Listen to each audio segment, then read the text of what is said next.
Hi, this is Teddy, and you're listening to Laura Lombard in Kansas on Two Broads Talking Politics, part of the Demcast Podcast Network. Stay home and stay safe.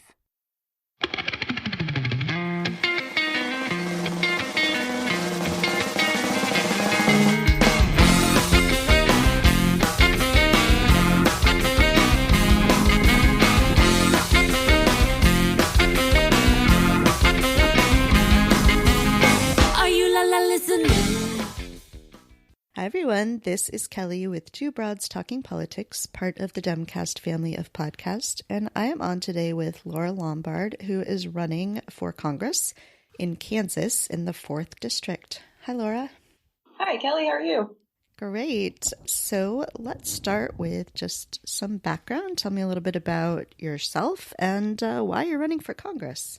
Absolutely. So my journey with running for Congress started in early 2017.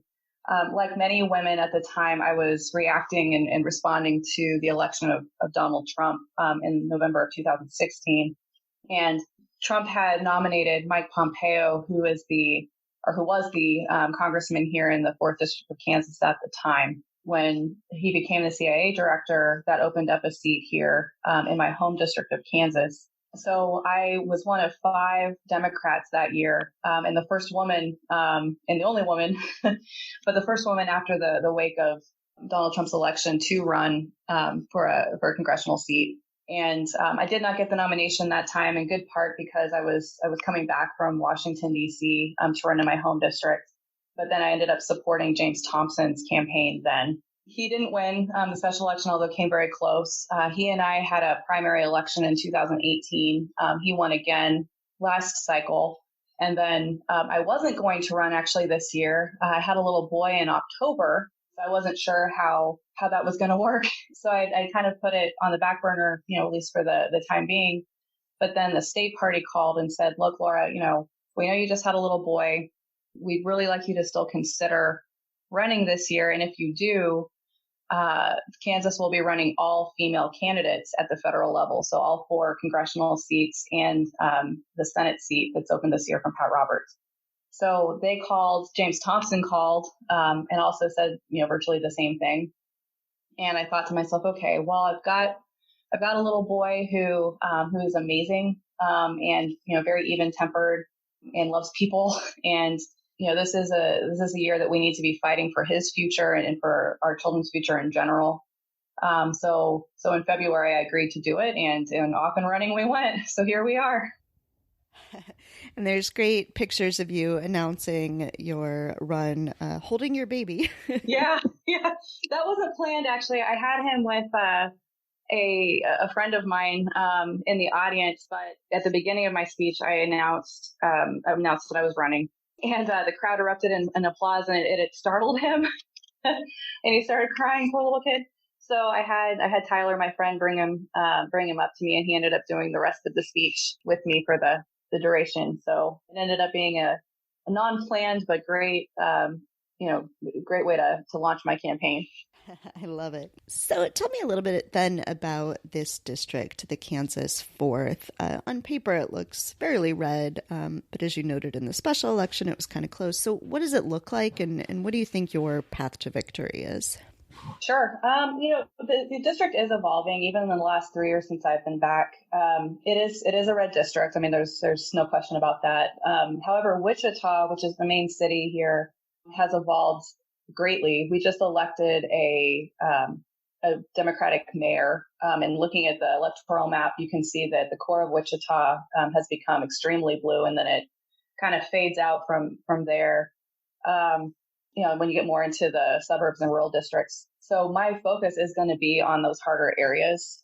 So I'm going to spend as soon as I can with the coronavirus, as soon as I'm able to, and even while I'm not doing a lot of either personal outreach or in-person outreach, and then a lot of virtual outreach during this time period now. That's going to be the path. And I was actually doing some research earlier this week. Laura Kelly, who is our new governor here, she won against Chris Kobach statewide. In my district, She actually only lost to Kobach by less than 100 votes throughout the entirety of my district. She won Wichita. She won one of the counties north that's in my district. So we're going to try to repeat what she did plus some in the district to actually pull off a win here. And a lot of that is going to be outreach to the rural communities and when I can be out there in person as much as humanly possible.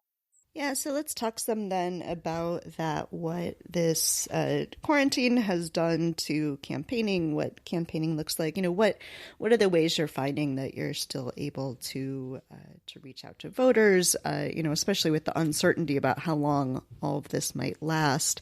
How are you sort of planning day to day, long term, how to campaign right now? Yeah, I mean, right now until it's okay to be out and about more, it's all virtual, and that's both me in terms of constantly being on the phone, doing as much social media as we can, engaging volunteers to start making calls. I'm setting up right now a rural development task force, and those folks are Democrats or moderate Republicans in rural areas who are supporting my campaign, who are going to be calling their neighbors, maybe hosting some virtual meet and greets with folks in their networks until it's again safe to travel out there myself. So we won't be doing a lot of door knocking for this foreseeable future. We won't be doing a lot of in-person events for obvious reasons, but virtual events, social media, phone calls, volunteers doing phone calls, that just has to be the way it is right now. Do you think that the issues that you're planning to run on, that you were already planning to run on, do those remain the same issues? Are there new concerns that people have that you need to be thinking about as a candidate? What are you hearing from voters, and what are the issues that you're really focusing on in your campaign?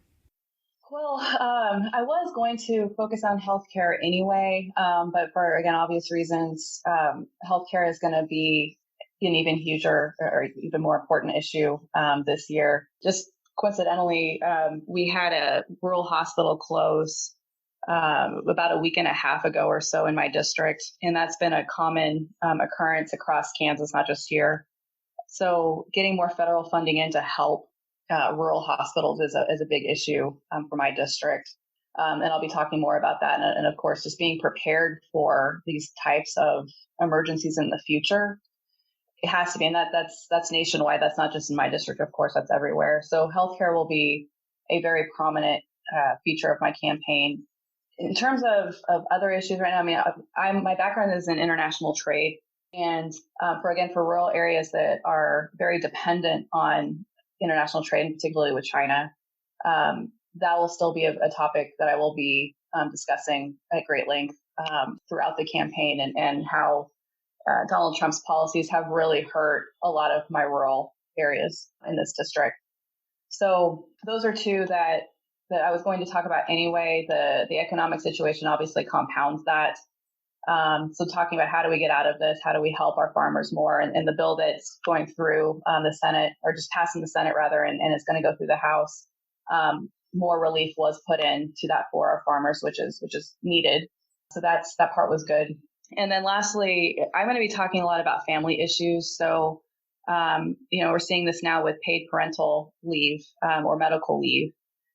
People have to be able to be home right now. Normally, I would be talking about in terms of someone who's just had a child like I have, having an opportunity to spend a good amount of time in those early weeks and months with their child and not have to worry about their jobs and their economic situation. And then, issues around childcare. I mean, that's also heightened right now. A lot of parents, maybe need to work from home, but also have their kids at home too. You and I can both relate to that. And that part is, prior to this, extraordinarily important. We need to have childcare that's affordable for parents to utilize so that they can do their job and make sure that their families are economically, safe as well. So issues along those lines. So it feels like from a national perspective that something like this, the crisis moment that we're in, really highlights differences in the way people lead. You mentioned Laura Kelly is the governor of Kansas who was elected in 2018. She was on the podcast actually back in 2018. So, I wonder, in a state like Kansas that is, pretty much a purple state, just recently elected a Democratic governor, what that might look like, having those examples of leadership. Governor Kelly was the first person in the country, for instance, to say that schools would be canceled for the rest of the year. Do you think that people are seeing and appreciating that leadership? Are the constituents of Kansas and in your district, how are they responding to that kind of leadership? It's a mix, to be honest. I think that she is greatly appreciated. Her ratings have been high amongst the general population of Kansas.